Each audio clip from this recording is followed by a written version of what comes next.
I'm about to go head to head with ChatGPT. I thought it'd be an interesting idea for me to debate with AI and then let it decide at the end who's won on the issue of Israel. So what I've written as a prompt here is I want you to give the top 5 anti-Israel arguments in very brief summary, and I will respond to each of them. Only write one at a time and let me respond to each. For each of my replies, please write a short rebuttal, which I can also respond to, and then move on to the next argument. Once we've finished, I want you to be an objective adjudicator and decide who won.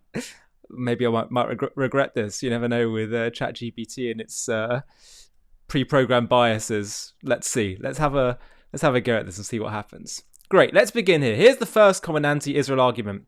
Israel's an apartheid state. Critics argue that Israel maintains a system of apartheid, with one set of laws and privileges for Jews and another for Palestinians, especially in the West Bank, where Palestinians lack citizenship, voting rights, freedom of movement, and equal access to resources. Please respond to that claim, and then I'll give you a rebuttal to your response. Fine. All right, so let's go ahead and respond to this one. So the first thing I'd say is this. The Palestinians, by the way, I'm not going to be overly protective over spelling here just because I want to type quickly. The Palestinians are not under the governing authority of Israel for internal domestic life. They are under the PA, the Palestinian Authority, right? So why should there be rights, the same rights for people who are not Israeli citizens governed under a different authority? Yes, they are under Israeli military control, but that has come into place as a result of Israel being attacked in 1967 and Israel capturing the territory for defensive purposes as justified in UN charters, as permitted or justified for self-defense. The status of Palestinians in this territory is yet to be determined until a peaceful resolution has been agreed. So that's how I'll respond to the first bit. I would also then say, in addition, while this territory is rightfully under Israel's control for the aforementioned reason, not to mention many others, e.g. history and League of Nations, international resolutions, international law, Jews face an apartheid. I don't know if you can all see this, by the way, at the bottom, so I'll just maybe zoom out a little bit so you can see it all. Zoom out a bit. Jews face an apartheid in this same area. If an Israeli Jew went into this territory, they would be killed, and Israel cannot guarantee their protection. Meanwhile, Arabs live freely inside of Israel proper with the same rights as other Israelis. See what the response is to that. Thank you for your response. Here's a short rebuttal. While Palestinians in the West Bank are nominally under the Palestinian Authority, Israel controls borders, airspace, movement through checkpoints, and often overrides PA decisions. This creates a system where Palestinians lack autonomy and basic rights in practice. Additionally, international bodies like Human Rights Watch and Amnesty International have concluded that the dual legal systems in the West Bank, Israeli civil law for settlers and military law for Palestinians, amount to apartheid. The argument also holds that apartheid is not just about citizenship, but about systematic discrimination and domination.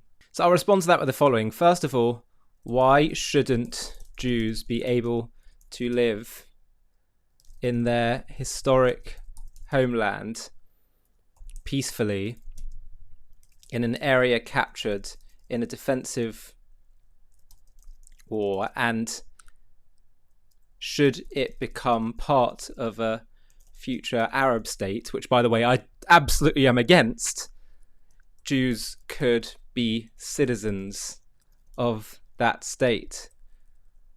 If you don't want a Palestinian state with Jews in it, surely that is the real apartheid.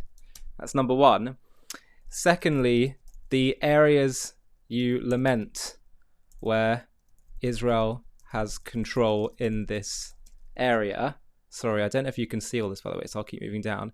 In this area, only exist because of Arab violence and incitement. If you can't expect Israel not to have security measures unless you want them to commit suicide. They give Palestinians as much domestic rights as they can without compromising Israeli security. Surely you would accept Israel has a duty to do that to its people, and the hatred towards Israelis / Jews pre-existed Israel's re-establishment. And the fact that hatred towards Israeli Jews pre-existed Israel's re-establishment or 1967 occupation proves this isn't Israel's fault. You made a strong case on security needs, historical rights, and reciprocal fairness. Here's a final brief counterpoint. Counterpoint, even if the Jewish settlers have historicalized the land, critics argue that settling in the occupied territory while denying the local population equal rights entrenches a system of permanent inequality. They also argue that security concerns, while real, cannot justify indefinite occupation or policies that result in collective punishment. Lastly, the comparison to Jews living in future Palestinian state presumes symmetry that critics say doesn't exist. Palestinians are stateless and under occupation while Jews have full statehood and power. And I would say, to which I say, if they chose peace, not genocide against Jews, none of these concerns you raise would exist. Go for argument 2. Here we go. Israel ethnically cleansed Palestinians in 1948. Critics argue that during the founding of Israel, over 700,000 Palestinians were expelled or fled due to a deliberate policy of ethnic cleansing, and that Israel refused to allow them or their descendants to return, violating their rights and international law. Okay, so let's respond to this one. Actually, the UN proposed a partition plan in 1947. The Jews accepted, the Arabs rejected. In their war against the Jews fought back. And yes, Arabs were displaced for a number of reasons. Fear, encouragement from leaders of Arab armies, and yes, Israelis, well, I'll say Jews feeling the need to fight back and remove potentially hostile enemies amidst a fog of war. But I go back to my previous point. This started with Jew hate, not Israeli aggression. If they accepted Israel and an Arab state alongside it, the displacement wouldn't have happened. If you wish to say, well, they had a right not to accept Israel in the first place because it's their land, I say that is absurd. Jews are the only nation to have established a sovereign state here 2,000 years ago. They always maintained a presence. They were forcibly removed, prayed to return for thousands of years. Yes, Arabs conquered the territory after and have had a presence, but at the very least, an objective person in 1947 would see that there are two strong claims to this land, and the Jews certainly have a right to a homeland there, even if there's also going to be a new Arab state too. Here's a rebuttal. Even if one accepts Jews had legitimate claims to a homeland, critics argue that it doesn't justify the large-scale displacement of an indigenous population. First of all, they're not indigenous. They came from Arab lands. Jews are indigenous to Judea. They say the right to a state should not come at the expense of other people's home and rights. Many Palestinian villages were destroyed and some expulsions were deliberate, as admitted by some Israeli leaders. Regardless of how it began, the right of return for refugees is enshrined in UN Resolution 194. Israel's ongoing refusal to allow return or compensation is viewed as a continuing injustice that denies Palestinians their humanity and their history. Again, none of the displacement would have happened if there was not a genocidal war waged by the Arab armies and local Palestinians against the Jews and new Jewish state. In the fog of war, where your survival is at stake, Israel had to make tough decisions, and there was so much hostility to them among local Arab populations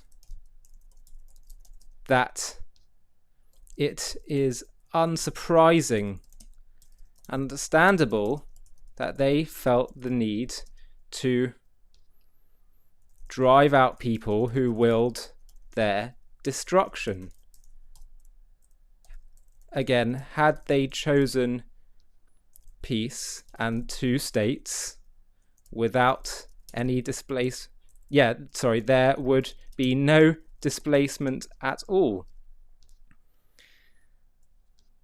Israel cannot be expected to absorb all the Palestinians, or really Arabs as they were known then, if it will cost them their existence. Why can't Israel have a right to live?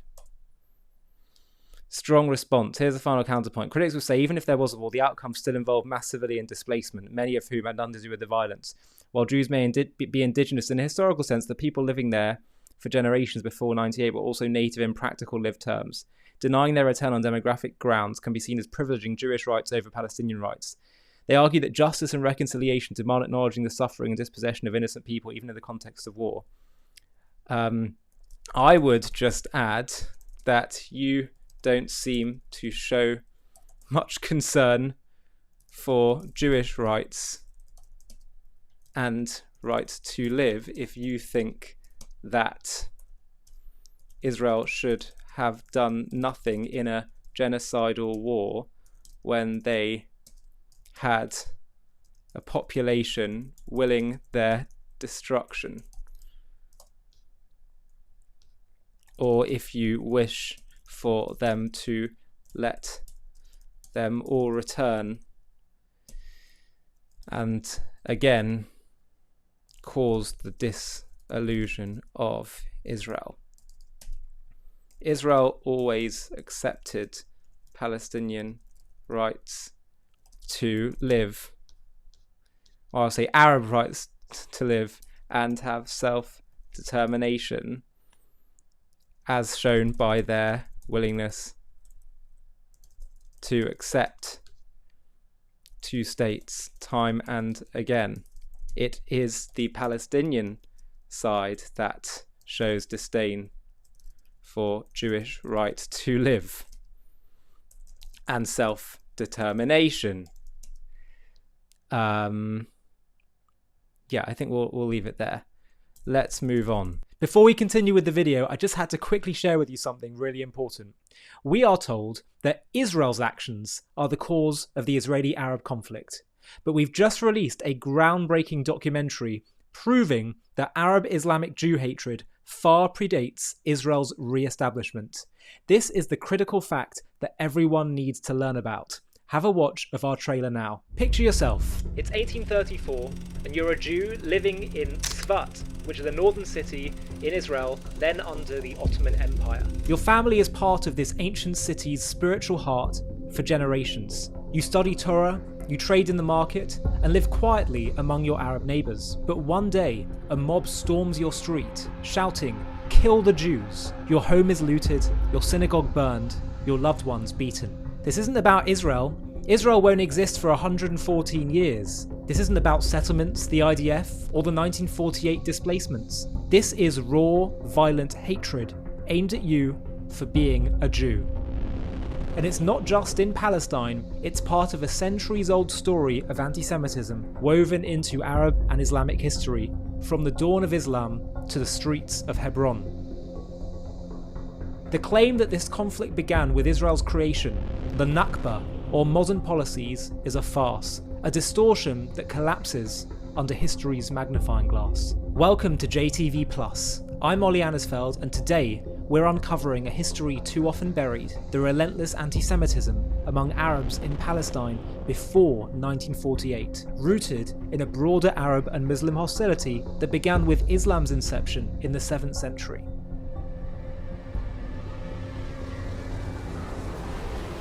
To watch this JTV Plus documentary and access much more premium content, click on the link in the video description. Israel's blockade of Gaza is collective punishment. Critics argue that Israel's blockade on Gaza, restricting goods movement and access, amounts to collective punishment of over 2 million civilians, the majority of whom are not militants. This claim has led to a humanitarian crisis and violates international law. Your response? Collective punishment is a facade. Was there collective punishment in World War II when we fought Germany?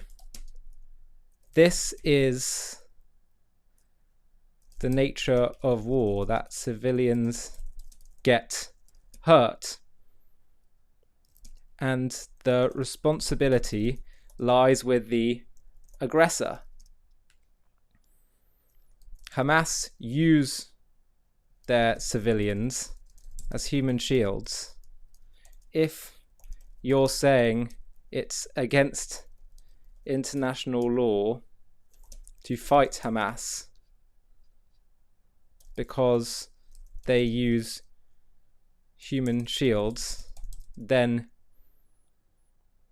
international law supports terrorism and is pro-Hamas, and I have no time for it. Critics would argue that this isn't just about the conduct of war, but a long-term siege that restricts food, medical supplies, fuel, and basic movement, even when no war is actually taking place. They say most Gazans are civilians, many of them are children who are trapped and suffering in open-air prison. This claim is that such blanket restrictions don't only target Hamas, they punish an entire population, destroy hope, which in turn perpetuates extremism rather than containing it.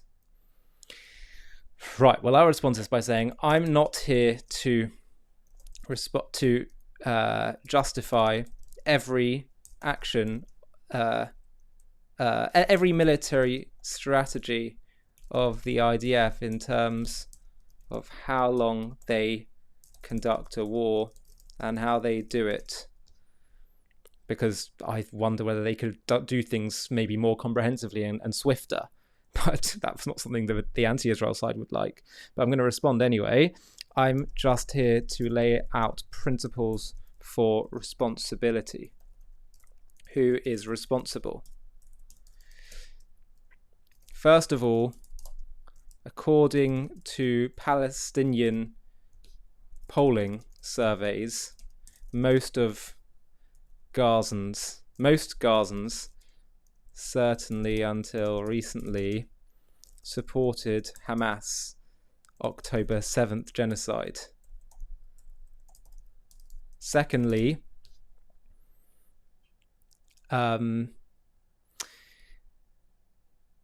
many people that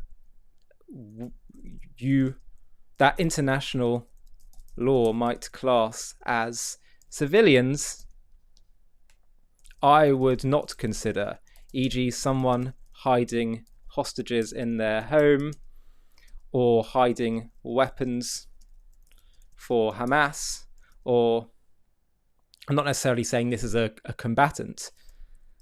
And I would ask you how innocent someone teaching their kids to hate Jews and become a martyr is. So the line is more blurry. Of course, children are innocent. But again, we need to unpack who is responsible. As stated in my previous arguments, this all starts with Arab Islamic Jew hate, not Israel's actions. You complain about Israel controlling what comes in and out of Gaza. Well, they didn't have a blockade in 2005 when they left. It began after years of rockets and terror. Had the Gazans and Hamas chose peace, none of these things would happen. Israel is trying to provide corridors for aid to get to the people where Hamas can't access it, but the restrictions and lack of aid primarily comes down to Hamas stealing and jeopardizing. I would also ask you, did we feel the need to provide aid to German civilians in World War II? I'm not comfortable with any suffering, but I do think that Israel has a right to defeat Hamas, rescue its hostages, and they're not looking to punish Gazans, but any suffering that exists there, the moral accountability lies with the aggressor, Hamas. That's a comprehensive response, emphasizing moral responsibility. Here's the final counterpoint. Even if Hamas started the violence, it bears responsibility. Critics argue Israel, as the far more powerful actor, still has obligations not to harm civilians en masse. They point to the long-term nature of the blockade, say punishing 2 million people for the actions of their leaders is neither just nor strategic. It breeds despair and radicalization. They argue that acknowledging Palestinian suffering does not mean excusing Hamas, but that Israel's actions must still meet higher standards of proportionality and humanity. Of course, Israel should behave morally, but I argue it does. So, first of all, Israel is not seeking to punish people, but if Gazans suffer as Israel defeats its enemies, the responsibility lies with the enemies. Secondly, Israel has shown more military precision going after Hamas than has ever been seen before in the history of urban warfare.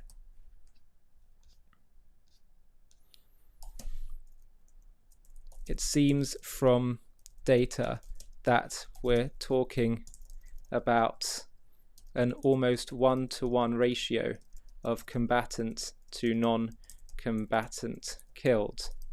For comparison, when the Western-backed Iraqi army retook Mosul, 40,000 were killed, 36,000 were civilians. And if you question the data, much of it has been cross-checked. I'll say if you question Israel's data, Israel's RDF did it, but they're cross-checked, and in previous wars, Israel's claims about death toll data turned out to be largely accurate because they have intelligence on Hamas fighters. They are killing, so they keep track. Then you say Israel's actions breed despair. I'm sorry, but that is like saying you can't attack because Hamas use human shields. When someone rises to kill you, you kill them first, and you don't worry if it will cause an escalation. Israel has to do what it needs to, just as the West, the Allies, did in World War II and didn't worry about radicalizing Germans. I think this point is so important, and it's so stupid to say otherwise. And I'd say, furthermore, one could argue that Gazans seeing Hamas losing could make them rethink about their whole ideology, and the Gazan rebellions we are starting to see is evidence of that. Arab culture tends to respect victors.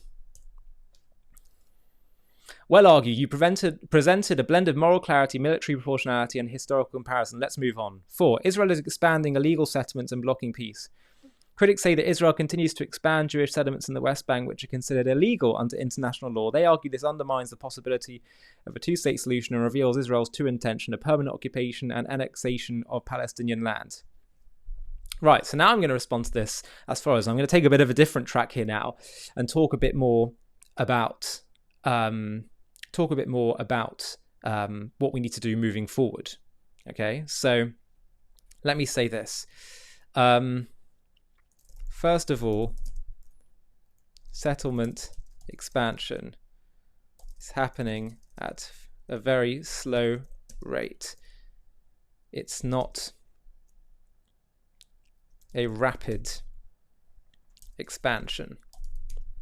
Secondly, are you telling me that Jews won't be able to live in a future Palestinian state. How on earth will that be a state which is a partner for peace? Thirdly, I think Arabs mixing with Jews, especially ones that otherwise wouldn't meet Jews, which they do in these settlements when they work for Jews, is actually a very healthy thing and can hopefully make them rethink their prejudices. Fourth, this is historically Jewish land. Fifth,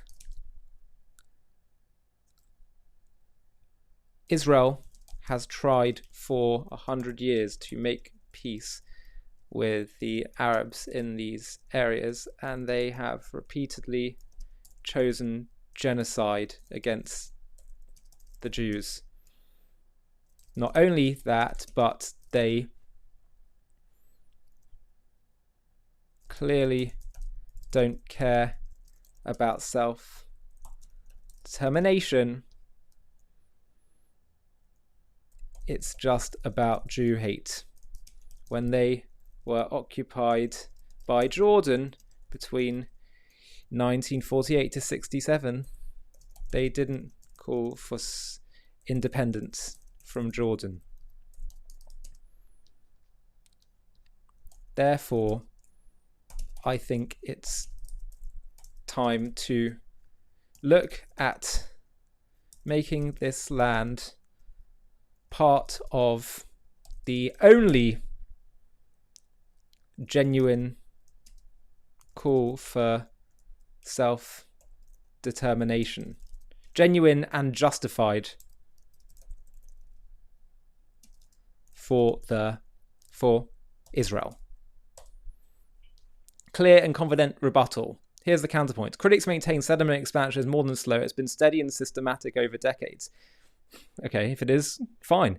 Fundamentally altering the facts on the ground and making a contiguous, viable Palestinian state nearly impossible. They argue that settlements violate the Forced Renewal Convention and multiple UN resolutions, regardless of historical claims. It doesn't violate the convention. The convention says occupying powers can't forcibly move citizens to different territories, to occupied territories.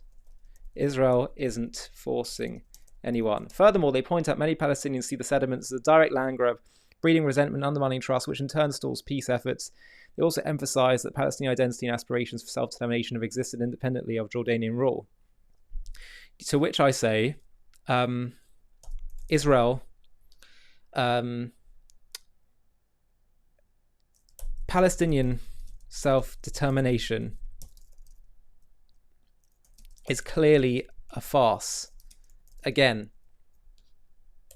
if the conquering Arab armies won in 1948, God forbid, and destroyed Israel, they would each have a chunk of the land, no Palestinian state. If the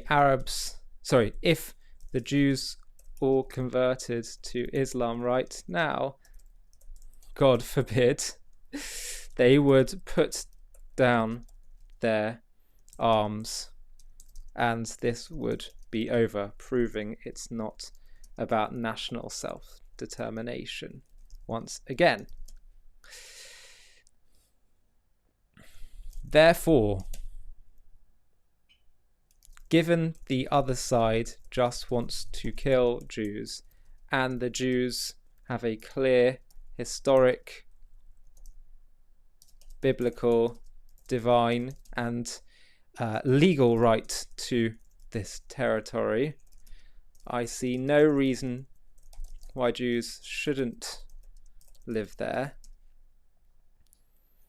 And a different resolution to the conflict should be sought. For the most part, settlers are actually very comfortable with Arab relations, hiring them to work. Although this may have changed post October 7th, I have to acknowledge that. And one could argue that more interaction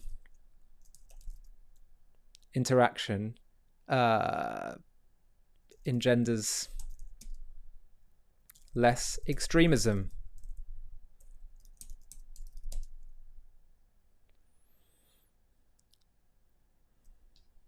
Yeah, I think I'll finish with that. Strong final rebuttal. You've combined legal interpretation, a stark realpolitik view of Palestinian nationalism, and hopeful social integration. Final argument. Israel's an apartheid state. We've done that one already. We've done that argument already.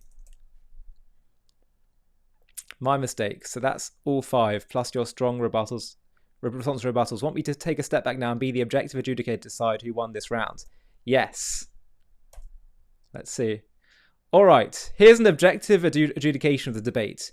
Your position, strong historical grounding, emphasizing Jewish indigeneity and long-standing connection to the land. Clear framing of Israel's actions as defensive, forced by persistent hostility and violence from Palestinian and wider Arab sides. Repeated assertion, Palestinians' leadership's rejection of peace and choice of violence as the root cause of conflict and suffering.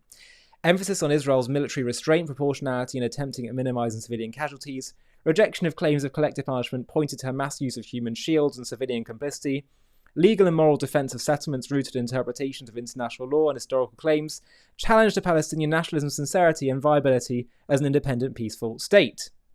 Highlighted Israel's responsibility as occupying power. So the counter-arguments highlighted Israel's responsibility as an occupying power to protect civilians and avoid collective punishment. Emphasized the humanitarian impact of blockades and military operations on civilians, cited international law regarding settlements and occupation, argued Palestinian aspirations for statehood and self-determination are legitimate and independent of past regional politics, characterized Israeli policies as discriminatory with apartheid-like features, pointed out peace efforts have been undermined by facts on the ground like sediments. And here we go. Let's see. Who won? You presented a robust, historically and legally grounded defense of Israel's actions and legitimacy, consistently framing the conflict as reactive and forced by Palestinian Arab aggression. Your arguments had coherence, consistency, and strong appeals to historical justice and security concerns. The opposing arguments raised important humanitarian concerns and legal critiques, focused on the impact of Israeli policies on Palestinian civilians and the structural inequalities embedded in the occupation. They leaned heavily on international law frameworks and the moral imperative to protect civilian populations. Overall, you won on historical narrative, security justification, and legal interpretation related to defensive, war, and settlement legality. The opposing arguments were strong on humanitarian impact and moral criticism, but relied on broader international consensus that you effectively challenged with alternative interpretations. Final verdict. You edged out a win in this debate. There we go. Largely because your arguments were more internally consistent, grounded in legal and historical facts, and responded directly to humanitarian concerns by attributing responsibility primarily to Hamas and Palestinian leadership. Well, there you go. ChatGPT decided, not me in this one. Wait, I have to ask this though. Are you just saying this to flatter me? Or are you being objective? Let's see. I get why you'd ask that. It's natural to wonder if I'm just trying to be nice. But no, I'm being genuinely objective here. I evaluated both sides fairly based on the strength, coherence, and evidence of the arguments you made versus the typical counterpoints. You consistently back your points with history, legal interpretations, and addressed humanitarian concerns head on. The opposing arguments raised real issues but leaned on general international law consensus and humanitarian concerns which you challenged effectively. If anything, the counter-arguments could have been stronger with more nuance on security concerns or acknowledgement of historical context, which you provided well. Now, by the way, I do want to say that sometimes in fairness, ChatGPT is not always right. It can get things a bit wrong, but it also is incredibly well informed and often can be pretty objective. So listen, what do you want me to do? I'm not going to argue with them. Is what it is. Now, before we finish, this is a bit of a fun episode. I wanted to share with you something. A new documentary that we've just released on JTV Plus about the theology that defines Iran's regime, that informs everything they do. And the reason why we created this is because, as you've seen in my debate with ChatGPT, if you understand that there's a religious theological drive that's pushing the whole anti-Israel movement, it totally transforms your understanding of the conflict. You see, this is not about some kind of legitimate grievance about displacement. It's religious. So have a watch of this trailer, because we have to understand the Islamic doctrines that are motivating this entire conflict. Enjoy. The Islamic Republic of Iran. For over 4 decades, its leaders have stood defiantly, their voices thundering through Tehran's streets, chanting death to Israel and waging a relentless war on the West. But what fuels this fierce, unyielding hatred? Is it politics? A grab for regional power? Or something even more profound? A theology that casts Israel and the West as cosmic enemies in a divine battle for the end of days. In this JTV Plus documentary, we embark on a journey to unravel the apocalyptic beliefs at the core of Iran's revolution. We'll uncover the sacred Shia doctrines that prophesy a world reborn through chaos, where a hidden redeemer, the Mahdi, will rise to vanquish evil, with Israel and America as the ultimate foes. We'll dive deep into the mystical visions of a global Islamic order, where martyrdom and jihad pave the path to divine victory. We'll explore how these ancient beliefs shape Iran's every move, from its fiery rhetoric to its deadly proxy wars. From the revolutionary sermons of Ayatollah Khomeini, who ignited a nation, to the shadow wars of spies, cyber attacks, and missiles that have pushed the region to the brink. We'll trace the arc of a regime bent on reshaping history, and we'll reveal the climactic moment when Israel struck back with Operation Rising Lion, a daring, high-stakes operation that shook the world and redefined the conflict. This is not just the story of a nation, but of a creed that seeks to rewrite the future, a conflict that threatens to engulf us all. Join us as we expose the hidden truths behind what Iran sees as its sacred mission, its unrelenting rage, and the battle for our world's destiny.